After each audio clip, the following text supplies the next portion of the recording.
사랑하는 여러분, 오늘 우리는 성경대로 살아야 됨에도 불구하고 성경과 동떨어진 삶을 살고 있고 성경과는 전혀 상관도 없는 그런 삶을 추구하고 있지 않습니까? 성경은 분명히 말씀하기를 받는 자보다 주는 자가 복이 있다라고 말씀합니다. 여러분, 하나님께 축복받기를 원하신다면 아멘 합시다. 그렇다면 주는 일에 열심을 다하십시오. 물론 돈이 넉넉해서 돈을 줄 수도 있지만 그렇지 못한 사람은 사랑을 줄 수도 있고 관심을 줄 수도 있고 자기의 재능과 건강을 통해서 남에게 유익을 줄 수도 있다라는 것입니다. 오늘 예수님께서는 성전에서 나와 길을 가시다가 예루살렘 성전을 보시면서 그는 말씀하십니다. 내가 이 성전을 허물어 버리고 돌 위에 돌 하나도 남기지 않겠다. 왜 예수님께서 이 말씀하셨을까요? 그 당시에 크리스찬들이 가짜가 너무 많았고 겉은 번지를 했는데 속이 썩어져 있었고 텅텅 비어 있었기 때문이었습니다. 오늘 우리를 주님이 보신다면 뭐라고 말씀하실까요? 너가 겉은 번지르하게 목사요, 장로요, 권사요, 성도요, 찬양대원이요 떠들고 있지만 속은 썩어 있구나. 주님은 우리 속에 꽉 찬 알곡 신자가 되기를 원하지만 정작 우리는 쭉정이 신자가 아닙니까? 오늘 저는 우리가 할 일이라고 하는 제목을 정해보았어요. 그 이유는 예레미야서를 계속해야 하지만 우리는 매년마다 이 시기가 되면 추수감사절을 준비하면서 영혼을 수확하고 영혼을 전도해서 영혼을 살려내는 축제를 벌였는데 코로나 3년 지나면서 그것도 중단돼 버렸고 올해도 그럭저럭 얼떨결에 기획도 못 해보고 그냥 지나가기에 너무 아쉬움이 많아 전도에 우리가 관심을 고취시키고 영혼 구원이라고 하는 이 뜨거운 사명감을 다시 불러일으켜야 된다고 하는 생각 때문에 설교 본문 제목을 바꾸게 된 것입니다. 여러분, 마태복음 24장에 보면 예수님께서 말세의 징조에 대해서 쭉 말씀하고 있습니다. 여러 가지 상황과 그리고 많은 일들이 벌어지며 현상들에 대해서 설명하고 있습니다. 예수님은 분명히 부활승천하시면서 우리에게 약속하시기를 내가 분명히 다시 올 것이라고 말씀하셨습니다. 다만 그분이 언제 올지는 아무도 모릅니다. 제자들이 그때가 언제입니까? 물었을 때 예수님은 나도 모르고 하늘의 천사도 모르고 내 아버지만이 안다. 그것은 너희가 알아야 할 그런 고난이 아니다. 그러면서 사도행전 1장 7절에서 말씀합니다. 그거는 너희가 고난이 아니다. 예수 그리스도가 이 땅에 언제 오는지, 이 땅의 종말이 언제 오는지 그것은 너희의 알 바가 아니라는 겁니다. 이것은 하나님만이 아시는 완전한 비밀이라고 성경은 말씀하고 있습니다. 그래서 마태복음 24장 36절에서 그때와 그 시는 아무도 모른다는 거예요. 그러면 어떨까요? 우리는 지금 우리가 해야 할 일을 찾아야 된다는 겁니다. 내가 해야 할 일을 찾아야 된다는 거예요. 그것은 곧 사명을 찾으라는 말입니다. 주님을 위해서 내가 어떤 역할을 해야 될 것인지를, 그리고 하나님의 이 거룩한 공동체에서 교회에서 내가 어떤 역할을 해야 될 것인가를 찾으라는 말입니다. 그리고 우리는 믿음의 현주소를 확인해야 됩니다. 나의 믿음의 현주소가 지금 어디에 있는지를 우리는 스스로가 확인해야 합니다. 우리는 평소처럼 하던 일을 하다가 예수님이 오시는 순간을 맞이하게 될 것입니다. 어느 누구도 알 수가 없는데 사도행전 1장 7절에서 예수님은 때와 시기는 아버지께서 자기의 권한에 두셨으니 너희가 알 바가 아니라는 겁니다. 그날이 오늘일지 내일일지 내년일지 후년일지 모르지만 우리는 지금 나에게 주어진 일에 충성을 다하고 최선을 다하고 열심을 다해야 될 줄 믿습니다. 따라서 우리는 언제 주님이 오시더라도 주님을 영접할 수 있도록 항상 깨어 있어야 합니다. 예수님의 재림을 준비하는 우리 성도들은 어떻게 살아야 할까요? 첫째, 깨어 있어야 합니다. 평소에 철저히 회개하고 기도 생활에 힘써야 할 줄로 믿습니다. 예수님 베드로, 야고보, 요한을 데리고 겟세마네 동산에 올라가셔서 마태복음 26장 41절에 3번씩이나 깨우시더니 마지막 당부가 뭐냐? 너희는 시험에 들지 않도록 깨어 기도하라. 이 말씀은 기도하지 않으면 시험 든다는 겁니다. 시험 들지 않으려면 기도하라는 겁니다. 그래서 예수님께서 너희가 시험에 들지 않도록 깨어 기도하라는 주의 음성, 이 시간 여러분 들려지시기를 주의 이름으로 축원합니다. 기도 생활에 힘쓰지 않으면 누구든지 시험에 빠질 수 있습니다. 또한 우리는 모이기를 힘써야 합니다. 교회에서 공동체 훈련에 모이기도 하지만 여러분이 목장 조직을 통하여 목장에도 모이는 일을 열심히 해야 합니다. 오늘 우리 교회가 잘 되고 우리가 할 일은 뭐냐? 모이기를 힘쓰는 거예요.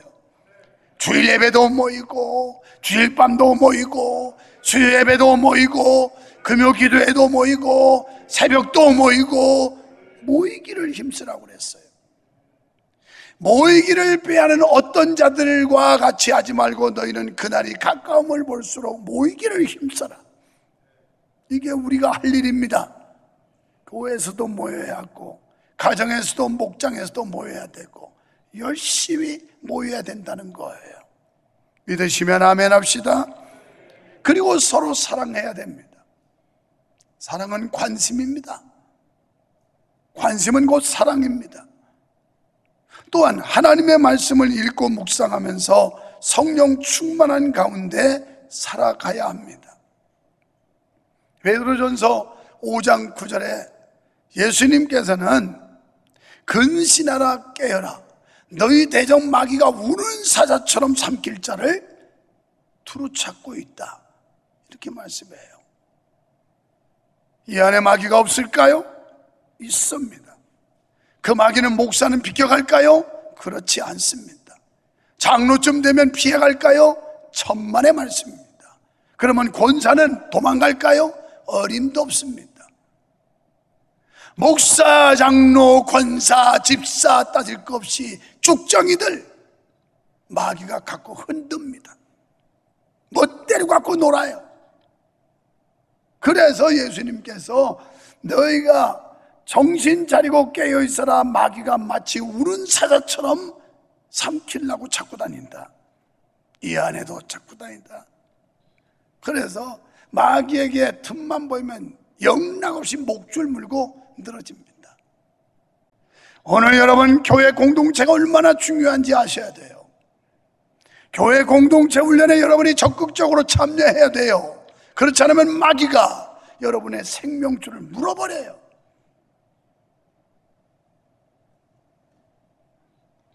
이게 성경이에요. 원수 마귀는 이 세상 사람들을 자기 편으로 만들기 위해 사람들의 마음과 이성을 마비시키고 있습니다. 그러므로 우리 성도들은 정신을 똑바로 차리고 근신하는 가운데 깨어 기도해야 될 줄로 믿습니다. 누가복음 21장 36절에 너희는 장차 올 모든 일을 등이 피하고 인자 앞에 서도록 항상 기도하며 깨어 있어라, 이렇게 말씀해요. 기도하지 않으면 어떻게 될까요? 마음이 둔해집니다. 그래서 기도하지 않는 사람은 영적 무기력증에 빠지게 됩니다. 기쁨도 없고 감사도 없고 감격도 없고 흐느적거립니다. 옳고 그름도 분별하지 못합니다. 좌우로 분간하지도 못하고 그냥 흐청거립니다. 이게 기도하지 않기 때문에 그래요. 그래서 오죽하면 데살로니가전서 5장 17절에서 쉬지 말고 기도하라고 그랬겠어요. 쉬지 말고. 기도 쉬면 마귀가 물어가니까 쉬지 말라는 거예요. 둘째, 나눠줘야 합니다.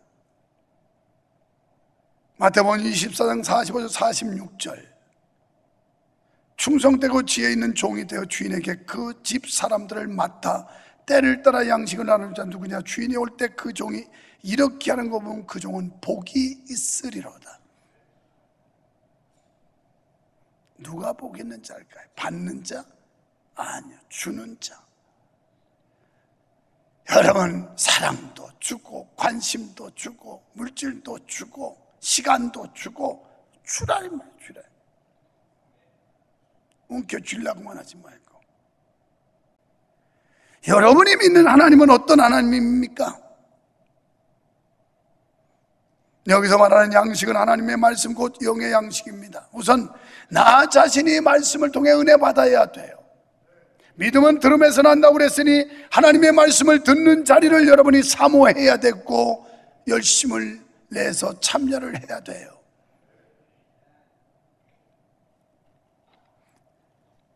그리고 나눠줄 수 있는 영의 양식을 준비해야 됩니다. 적어도 여러분이 목장의 목자들이라면 내가 먼저 말씀으로 건강해지고 그리고 다른 사람들에게 영의 양식을 나눠줄 수 있어야 해요.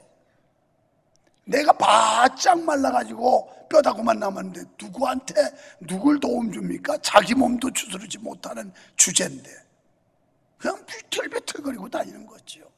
매갈이 없이 소망도 없이 이러고 사는 거죠. 이래서는 안 됩니다. 그래서 우리는 우리 자신의 영적 관리를 잘함으로 다른 사람들의 영혼이 곤핍하지 않도록 신령한 떡을 나누어 주는 일을 열심히 해야 합니다. 그리고 우리의 은사를 나눠야 합니다. 마태복음 25장 25절에 보면 거기에 달란트 한 달란트 묻었던 자 그는 단호하게 하나님 앞에 책망받고 심판받아 결국 어둠에 지옥에 던짐받습니다. 여러분이 지금 가지고 있는 재주가 뭡니까? 여러분이 갖고 있는 은사가 뭡니까? 그걸 묻어두면 죄라는 거예요. 하나님이 주셨는데 그걸 묻어두면 죄라는 거예요. 오늘 우리가 하나님의 말씀을 주의 음성으로 듣고 이게 내 배부를 찔러야 돼요. 저 말씀이 나에게 주는 하나님의 음성이라고 들려줘야 돼요. 그게 정상이에요. 은사는 다양합니다. 다 똑같은 은사만 가질 수는 없습니다. 그러나 그 은사가 하나님 앞에 쓰여질 때 하나님의 기뻐하심을 받고 영광을 돌리는데 우리는 이 나눔의 은사, 나눔의 은혜, 내가 하나님께 받은 것 가지고 나눠야 된다는 겁니다. 그래서 히브리서 13장 16절에 보면 오직 선을 행함과 서로 나누어 주기를 잊지 말라. 하나님은 이 같은 제사를 기뻐하신다. 할렐루야. 그래서 사도행전 20장 35절 록펠러가 크게 감동을 받았던 내용이 바로 받는 자보다 주는 자가 복이 있다 하는 말씀이었어요.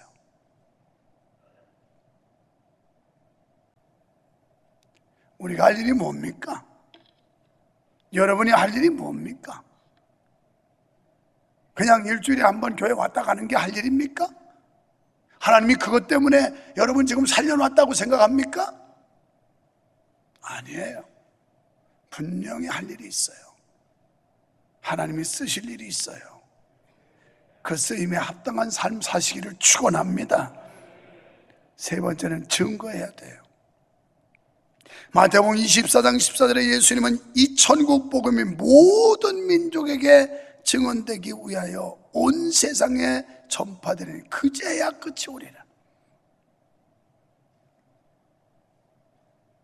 얼마나 보람이 있어요. 우리가 필리핀에 세운 교회만 해도 수십 개를 건축을 해줬는데, 그거 세움으로 인해서 30명 되던 교회가 지금 300명 교회로, 시골에서 300명 엄청난 겁니다. 붕하고 거기다가 가지 뻗듯이 지교회를 6개를 세워가지고 그걸 네트워크된 거 하나로 보면 700명이 됐다니까요. 이렇게 쉽게 부흥할 수 있겠어요? 우리 한국에서 10년 20년 돼도 30명에서 천전근거하는 교회가 수두룩한데, 우리가 정말 좋은 교회고 보람 있는 일 하고 있어요. 하나님이 왜 나 같은 거 축복하나, 그런 매력 하나 때문에 하나님이 이렇게 축복하는 거예요. 이렇게 믿으시면 아멘 합시다. 이거 좋은 일 해야 돼요. 좋은 일. 우리가 할 일이 그런 일이에요. 내가 그저께도 오늘 교회 한 분 만나서 그런 대화했습니다. 우리 총회가 크진 않지만 내실이 있고 70% 60%가 노후도 보장되지 않는 목회자, 그냥 50명도 안 되는 그런 교인들을 가지고 전전긍긍하는 이런 교회들, 어느 교단이든 퍼센테이지는 비슷합니다. 숫자가 많거나 적거나. 그런데 우리는 국민연금 다 들어줘서, 지난번에 주일 밤에 선교사 보고하는 거 들어보셨죠? 자기 평생 총에서 국민연금 들어줘서 처음으로 들어봤다고. 그러면서 내가 자랑했어요. 그리고 우리 총에서 7년 연속해서 은퇴를 하면 그런 교회는 그 목사님들에게 많지는 않지만 매달 10만 원씩 은퇴연금을 또 줘요. 네, 그러면서 그 어른 보고 그랬습니다. 저는요, 옛날이나 지금이나 하나님 은혜로 나는 걱정 없습니다. 우리 교회가 다 보장해줘서. 그러나 내 교회만 배불리고 숫자 많다고 뻥뻥거리라고 하나님이 축복한 게 아니라 그거 가지고 힘든 사람 나눠주라고, 도와주라고 한 거지. 집에나 불리고 자기나 과시하고 내가 이렇게 큰 교회 목사라고 뻑이라고 하나님이 준 거 아니라고 했어요. 여러분이 하나님 앞에서 받은 게 많으면 하나님의 영광 위에 복음을 위해 나누라고 준 거지, 재배나 불리라고 그 준 거 아니란 말이에요. 믿으시면 아멘 하세요. 그렇게 살아야 돼요.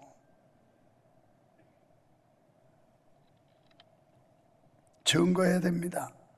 사도행전 1장 8절에 오직 성령이 너에게 임하시면 너희가 권능 받는데, 성령 받은 사람은 권능 받게 되고 권능 받은 사람은 반드시 전도하게 된다는 거예요. 예루살렘 집안부터 구원하세요. 자녀들부터 구원하세요. 자식들부터 주님 앞에 인도하세요. 그리고 예루살렘 유대, 여러분 직장을 복음하는 꿈을 꾸세요. 직장 동료를 전도하세요. 학교 동창을 전도하세요. 예루살렘 유대, 사마리아 땅 끝까지 이 복음이 전파되게 해야 될 일이 우리가 할 일인 줄 믿으시면 아멘 합시다. 그래서 네 번째, 제자 삼아야 합니다. 우리가 할 일은. 주님께서는 오늘 말씀하지요. 너희는 가서 모든 족속으로 제자를 삼아라. 그러기 위해서 우리가 먼저 주님의 제자가 되어야 합니다. 주님의 제자는 주님을 따르는 자를 말하는 거예요. 주님의 삶을 본마다 일평생 복음을 전하고 하나님의 뜻을 위해 헌신하는 사람을 제자라고 말합니다. 주님의 참된 제자는 말씀 가운데 살면서 많은 영혼을 구원받게 하는 좋은 열매를 맺어 하나님을 영화롭게 하는 사람입니다. 누가복음 14장 26절로 27절 말씀처럼 주님의 뜻을 따르기 위해 자기 부모와 처자와 형제와 자매와 더욱이 자기 목숨까지 버릴 각오가 된 사람을 제자라고 말합니다. 이럴 각오가 되어 있지 않으면 예수님의 제자라고 말할 수가 없습니다. 재산을 포기하고 소유권을 포기하고 순교까지 각오해야만 예수님의 제자가 될 수 있습니다. 사랑하는 성도 여러분, 우리는 행복이란 말보다 거룩이란 말을 더 좋아해야 하고, 재미라는 말보다는 사명이라는 데 더 관심이 크고 좋아해야 될 줄로 믿습니다. 여러분이 진정으로 주님의 제자가 됐다면 예수 만나기 이전의 취미까지도 바꿀 수 있어야 합니다. 예수를 진정으로 만나기 이전에 빠져있던 취미도 결단낼 수 있어야 합니다. 그게 제자입니다. 많은 영혼을 구원받게 하기 위해 우리가 져야 할 십자가가 있습니다. 오늘날 예수님을 믿어도 편하게 믿으려 하고 십자가를 지지 않으려는 사람이 많습니다. 집 한 칸을 지으려 해도 수고와 땀, 희생이 없이는 지을 수 없습니다. 무슨 일이든 십자가를 지는 사람이 있어야 가능합니다.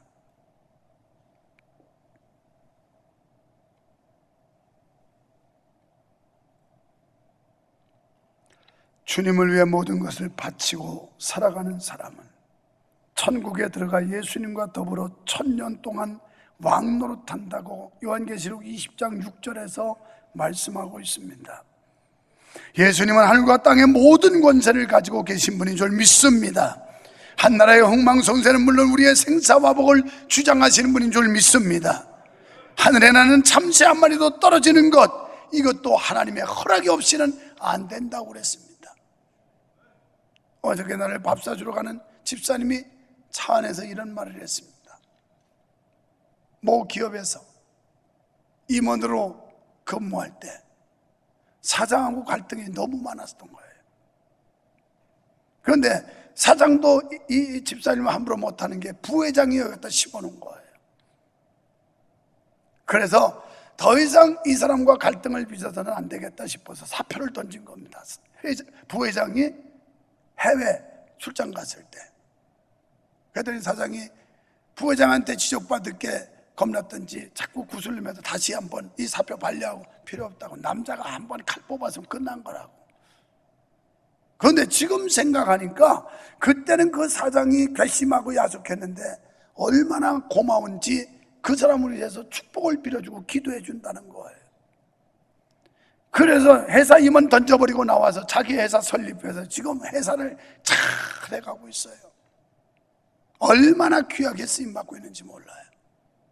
그래서 그이가 그렇게 안 했더라면 자기가 지금도 임원 행세하면서 붙어 있을 텐데, 그렇게 함으로 인해서 나와서 자기 회사를 설립하게 했고, 그래서 마음껏 하나님 영광 위에 살 수 있게 한 게 얼마나 감사한지 모른다고. 그래서 그분을 위해 기도해 주고 있다는 거예요. 여러분, 하나님의 역사를 믿습니까? 역전의 하나님을 믿습니까? 로마서 8장 28절을 늘 암송하십시오. 하나님을 사랑하는 자 곧 그 뜻대로 부르심 입은 자들에게는 모든 게 다 합력해 선이 된다고요. 이 하나님이 우리와 함께 하십니다. 이제 우리의 할 일을 말씀하십니다. 그럭저럭 허송세월 보내는 죽적이 신자, 껍데기 신자에서 이제는 알곡 신자, 속이 꽉 작은 진실한 하나님의 제자로서 주님의 제자 되어 하나님의 거룩한 영광을 이뤄내는 우리 교회 성도 여러분 되기를 주님의 이름으로 축원합니다.